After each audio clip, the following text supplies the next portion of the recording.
행사 기간입니다. 유치부부터 초등부까지 여름 성경 학교를 열고 또 그 중등부부터 청년 2부까지 수련회를 가집니다. 기도하고 마음을 모아서 준비하면서 이때까지 왔고 이제 찬양하고 성경을 읽고 배우고 예배하는 하나님이 주시는 선물 같은 그런 시간을 보내고 있습니다. 이때 집중적으로 일어나는 것이 있는데 경건의 연습입니다. 경건은 우리가 가진 믿음에서부터 나오는 생활의 방식입니다. 그리고 하나님에 대한 참된 지식에서 나오는 전적으로 존경하는 태도와 행동입니다. 마음밭에 말씀이 심겨지고 믿음이 자라고 또 그 자란 믿음이 깨끗하게 닦이는 그런 시간. 오늘 본문도 경건의 연습을 강조합니다. 7절입니다. 오직 경건에 이르기를 연습하라. 8절 육체의 연습은 약간의 유익이 있으나 경건은 범사에 유익하니 금생과 내생에 약속이 있느니라. 이런 경건의 연습이 이 여름에 집중됩니다. 우리에게는 이렇게 경건의 연습이 필요한데 그 이유는 우리에게 지켜야 할 자리가 있기 때문에 그렇습니다. 6절 내가 이것으로 형제를 깨우치면, 형제의 자리입니다. 요한계시록에서는 우리 에베소 교회가 믿음, 소망, 사랑 안에 거하면서도 또 악한 자들 그리고 자칭 사도라 하지만 아닌 자들을 그들의 거짓을 드러낸 것, 이것이 성도를 지키기 위해서였던 것처럼 경건의 연습도 그런 이유 때문에 우리에게 필요합니다. 성도를 지키기 위해서. 경건의 연습을 거치는 성도는 깨우침을 얻게 됩니다. 형제를 깨우치면. 지금 디모데는 에베소 교회에서 형제와 자매들을 그리고 성도들을 섬겨야 했습니다. 사도 바울이 지금 디모데에게 조언하는 것은 건전한 가르침으로 깨우쳐라. 함께 경건의 연습을 해라. 그래서 예수님의 선한 일꾼이 되어라 입니다. 예수님의 선한 일꾼이 되기 위해서는 그냥 일을 하는 것이 아니라 먼저 해야 될 것이 있는데 하나님의 말씀으로 양육을 받는 것입니다. 믿음의 말씀을 따라 살아가는 것. 하나님의 말씀이 권면하는 길을 먼저 걸어가는 것. 이것이 필요합니다. 이 길을 쫓아 걷는 자. 이렇게 먼저 말씀을 듣고 또 지키는 자. 이런 자가 예수님의 선한 일꾼이 되어서 형제와 자매를 깨우칠 수 있죠. 디모데가 그리스도 예수의 선한 일꾼이 되어야 하는 이유, 그것은 바로 그 일꾼이 없을 때 이 교회, 특별히 에베소 교회인데 60년경 에베소 교회가 미혹의 위기 앞에 있었기 때문에 그렇습니다. 에베소 교회의 일부 지도자들이 성도들을 미혹했습니다.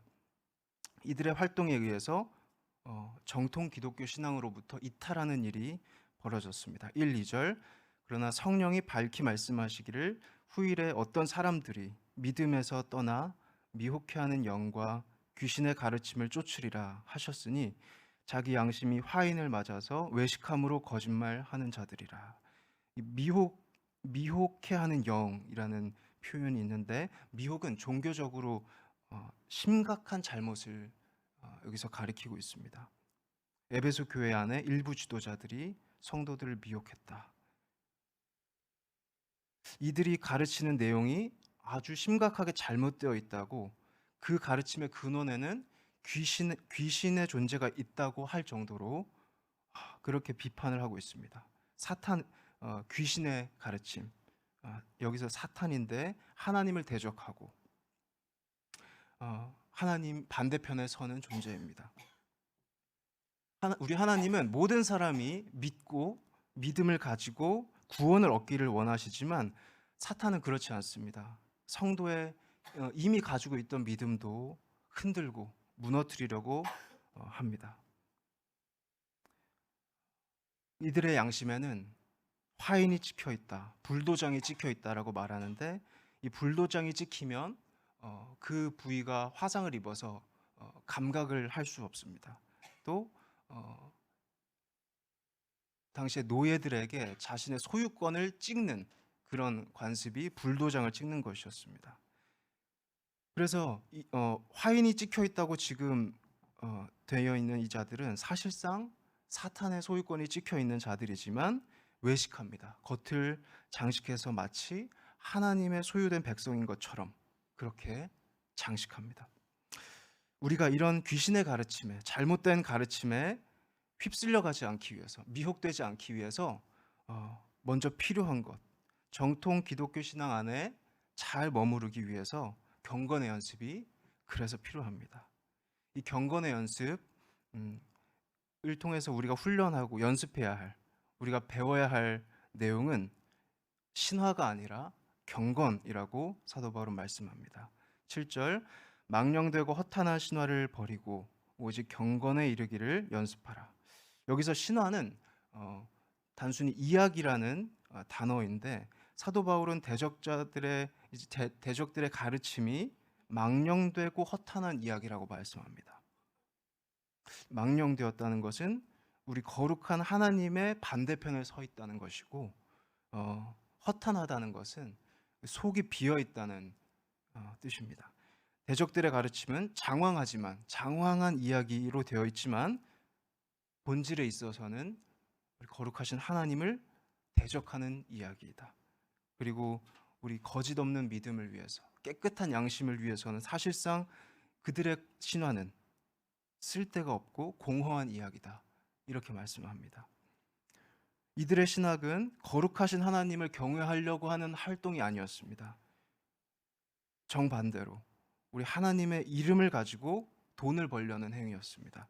디모데전서 6장 3에서 5절, 누구든지 다른 교훈을 하며 바른 말 곧 우리 주 예수 그리스도의 말씀과 경건에 관한 교훈에 창념치 아니하면 저는 교만하여 아무것도 알지 못하고 변론과 언쟁을 좋아하는 자이고, 또 5절, 마음이 부패하여지고 진리를 잃어버렸고 경건을 이익의 재료로 생각하는 자들의 다툼이 일어난다.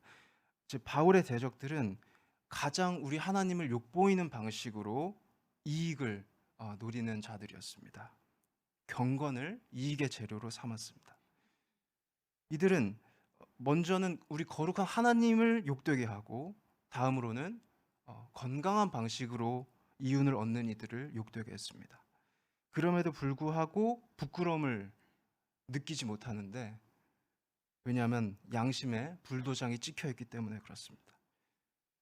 그러니까 이런 자들의 가르침에는 가치가 없기 때문에, 그래서 사도 바울은 이 가르침은 버려라 이렇게 말합니다. 반대로 우리가 꼭 계속 붙들어야 될 것이 있는데 그것이 경건입니다. 경건은 우리가 반복하고 그리고 연습해서 결국에는 우리 몸에 익혀야 될 그런 것입니다. 8절, 육체의 연습은 약간의 유익이 있으나 경건은 범사에 유익하니 금생과 내생의 약속이 있느니라. 지금 육체의 연습은 운동입니다. 사도 바울은 경건과 운동을 비교하고 있는데, 당시 그리스와 로마의 사회에서는 운동을 할 수 있는 체육관이 이제 많았다고 합니다. 또 운동 경기, 올림픽 경기 같은 이런 큰 볼거리도 있었습니다. 육체 연습, 운동은 레슬링 선수들, 또 마라톤 선수들처럼 이런 경기에 참여하는 사람들이 해야 하는 훈련이었습니다. 경기를 준비하는 과정은 어떨까요? 절제된 생활을 하겠고, 또 무거운 것을 들고, 또 트랙을 따라서 빠르게도 달려야 되고 먼 거리를 달려야 되기도 하고 그렇습니다. 이것이 연습의 내용인데요. 어떤 사람도 이 연습의 과정을 거치지 않으면 원하는 목표에 이룰 수 없었습니다. 경기에서 입상하려면, 면류관을 얻으려면 땀을 흘리는 루틴이 꼭 필요했습니다. 바로 경건과 운동의 유사점이 바로 이런 연습이 필요하다는 점입니다. 믿음에서 나오는 생활 방식이 우리의 몸에 배기 위해서도 이런 반복적인 연습이 꼭 필요한 것이죠. 7절, 오직 경건에 이르기를 연습해라. 경건에 이르기 위해서 연습이 필요하다. 연습은 순간적으로 일어날 수가 없습니다. 정보가 전달되는 그런 과정처럼 순간적으로 되지가 않고 시간이 들어야 되고 또 지속해야 되고 반복을 해야 합니다. 한병철이라는 작가는 우리 현대 사회가 반복을 너무 가볍게 여긴다 이렇게 말하면서 이렇게 말합니다. 오늘날 외우기를 비롯한 다양한 형태의 반복은 창의성, 혁신 등을 억누른다는 이유로 저지된다. 우리가 이제 성경 암송을 생각하면 좋을 텐데요. 외우기를 뜻하는 프랑스어는 직역하면 심장으로 배우기라고 합니다. 오직 반복되는 것만 명백히 심장에 도달한다. 경건이 우리의 심장에 도달하기 위해서, 우리의 삶의 가장 중심에 도달하기 위해서는 우리는 경건에 이르기를 반복하고 또 연습해야 합니다. 차이점도 있습니다. 운동과 경건 사이에는 차이도 있는데 유익함이 얼마나 지속되는가, 이것이 다릅니다. 8절, 육체 연습은 약간의 유익이고 경건은 범사의 유익입니다. 약간의 유익, 범사의 유익, 이것은 시간적인 지금 비교인데, 운동은 지금 우리 몸을 건강하게, 우리 몸의 능력을 지금 좋게 만들고, 이에 비해서 경건의 연습은 현재 우리 금생뿐만 아니라 내생, 장래의 생명에도 약속이 있습니다. 약간 지속되는 운동과 내생에까지 지속되는 경건, 이 두 가지가 다릅니다. 우리가 배우고 연습할 경건이 그래서 운동보다 더 탁월한 가치가 있다, 이렇게 사도 바울은 말씀합니다. 9에서 11절, 미쁘다 이 말이여 모든 사람들이 받을 만하도다. 이를 위하여 우리가 수고하고 또 진력하는 것은 우리 소망을 살아계신 하나님께 두미니 곧 모든 사람, 특히 믿는 자들의 구주시라. 내가 이것들을 명하고 가르치라. 경건에는 모든 사람들이 받을 만한 가치가 있다, 이렇게 말씀합니다. 진정으로 가치 있는 것이 어떨까요? 어디에서도 빛을 냅니다. 어떤 상황에 있든지 탁월함을 드러냅니다. 보편적인 가치가 경건에 있다라고 말씀합니다. 그렇기 때문에 사도 바울 본인도 그리고 그의 제자 디모데도 땀을 흘렸고 수고했고 분투했습니다. 이들이 흘린 땀은 공허한 허탄한 그런 것이 아니라, 쓸데없는 것들을 위해 흘려진 것이 아니라 우리 주님의 일을 위해 흘려진 것입니다. 하나님께서 이 믿는 자들의 구주, 우리 소망의 근원이시기 때문에 그 땀은 전혀 하나도 헛되지가 않습니다. 이렇게 가치 있는 경건의 연습인데 우리가 아무렇게나 이 경건의 연습에 들어가서는 또 안 됩니다. 두 가지 바른 자세를 주문합니다. 첫 번째로 요구되는 경건의 연습의 자세는 충실성입니다. 누구든지 내 연소함을 업신여기지 못하게 하고 오직 말과 행실과 사랑과 믿음과 정절에 대하여 믿는 자에게 본이 되고 내가 이를 때까지 읽는 것과 권하는 것과 가르치는 것에 창념하라. 디모데는 업신여김을 받을 수 있는, 업신여김을 받기가 참 쉬운 상황 속에 있었습니다. 그렇기 때문에 유리하지 않은 상황이었습니다. 디모데는 나이가 젊었다고 합니다. 사도 바울이 두 번째 전도 여행을 할 때 어린 디모데를 처음 만났는데, 지금 디모데 전서 이 편지를 쓸 때까지 13년 정도가 흘렀고, 그래서 지금 디모데는 아마도 20대 후반과 30대 초반 정도가 됩니다. 디모데의 젊음, 연소함은 유리한 상황이 아니었지만, 이런 상황 속에서 디모데의 시선이 머물러야 할 지점은 다른 데가 아니었습니다. 경건의 연습에, 보편적 가치가 거기에 담겨 있는 경건의 연습에 시선을 고정해라, 이렇게 사도 바울은 조언합니다. 말과 행실, 여기에서 사랑과 믿음과 정절이 드러나야 합니다. 경건의 연습이 개발되어야 할 그 영역, 우리의 말, 우리가 가지는 몸가짐, 여기에 그 경건의 일상 속에서 어떻게 드러나야 하냐면 사랑으로, 우리의 믿음으로, 우리의 정절로 드러나야 합니다. 말과 행실에서 이런 것들이 드러난다면 디모데는 젊어도, 젊은 사람임에도 믿는 자에게 본이 될 수 있다, 이렇게 사도 바울은 말씀합니다. 멀리 있지만, 지금 같이 있지 않지만 하나님의 말씀은 디모데 옆에 있습니다. 성경을 읽고 듣고 지키는 것, 하나님 말씀에 따라서 살아가는 것, 형제와 자매들도 그렇게 걸어갈 수 있도록, 그 삶의 길 걸어가도록 권면하는 것, 이것이 어떤 상황에서도 창념해야 될 그런 것입니다. 유리하지 않은 상황에서 이런 경건의 연습을 하게 되면 좌절하거나 불평하는 것이 아닙니다. 좌절하거나 불평하는 것 아니고 경건의 연습에 창념해라, 이렇게 말씀합니다. 이렇게 분투하는 자에게서는 진보가 드러납니다. 15절, 이 모든 일에 전심전력하고 너의 진보를 모든 사람에게 나타나게 하라.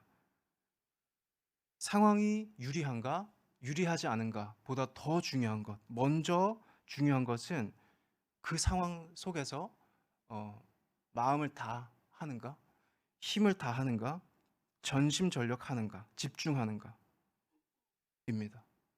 산만하게 나누어져 있지 않고 전심전력하고 있는가.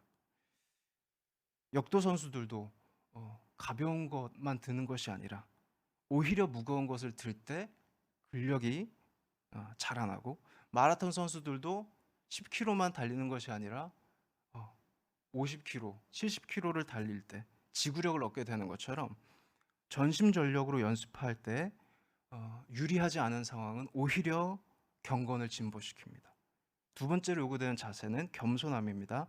14절, 내 속에 있는 은사 곧 장로의 회에서 안수받을 때 예언으로 말미암아 받은 것을 조심 없이 말며, 또 16절, 내가 내 자신과 가르침을 삼가고 내 자신과 내게 듣는 자를 구원하리라. 에베소 교회에는 디모데보다 연장자인 분들이 얼마든지 있었지만 디모데는 지금 장로의 회에서, 교회 지도자들의 모임에서 안수를 받았습니다. 그래서 은사가 있다는 것을 공식적으로 인정을 받았습니다. 이 공적으로 받은 인정에 의지해서 담대하게 사역할 수도 있었을 것입니다. 그렇지만 사도 바울은 조심해야 한다, 조심할 것을 조언하고 있습니다. 자기 자신과 또 자신이 가르치려고 하는 내용을 반성하고 삼가하고 절제하면서 일해야 한다, 이렇게 말씀합니다. 왜냐하면 디모데의 소명은 자기가 인정을 받는 것이 아니라 우리 주님이 핏값으로 사신 성도를 섬기는 것이 디모데의 소명이었기 때문에 그렇습니다. 이 맥락에서 내 자신과 내게 듣는 자를 구원한다는 말씀은 우리 하나님만 주실 수 있는 구원이 아니라 디모데와 또 성도들이 정통 그리스도인의 길을 계속 걸어갈 수 있도록 돕는다라는 의미입니다. 자기와 또 자기가 가르치는 내용을 돌아보지 않는 그런 교회 지도자는 오히려 믿음의 해가 될 수 있습니다. 후메네오와 빌레도 같이 함부로 말하고 가르친 사람들이 이런 죄를 저질렀습니다. 이 사람들 때문에 에베소 교회 일부 성도들은 믿음을 잃었습니다. 그들의 믿음이 무너졌습니다. 그러므로 겸손함이 필요하고 경건에 이르기를 연습하되 바른 자세로 임하는 것도 너무나 중요합니다. 어떤 상황에서도 전심전력하는 충실성, 또 자기 자신, 자기의 가르침을 돌아보는 겸손함, 이것이 필요합니다. 이제 말씀을 이렇게 맺겠습니다. 디모데처럼 우리 하나님께 소망을 두고 하나님께 속한 사람은 경건의 연습을 꾸준하게 해야 합니다. 왜냐하면 형제와 자매들의 이 거짓 없는 믿음을 지켜야 하기 때문에 그렇습니다. 자기를 부풀리기 위해서는 하나님의 이름조차 이용하는 신화가 아니라 아무런 가치가 없는 그런 신화가 아니라 우리가 반복해야 할 것은 경건의 연습입니다. 힘든 상황을 극복해가면서 훈련하는 선수들처럼 충실하고 겸손하게 경건에 이르는 연습을 하는 것입니다. 여름은 바로 이런 경건의 연습이 집중되는 때입니다. 이 계절에 또 이 이후에도 경건의 연습을 계속 이어갈 때 우리는 하나님이 약속하신 금생과 내생의 유익을 누리게 될 것입니다.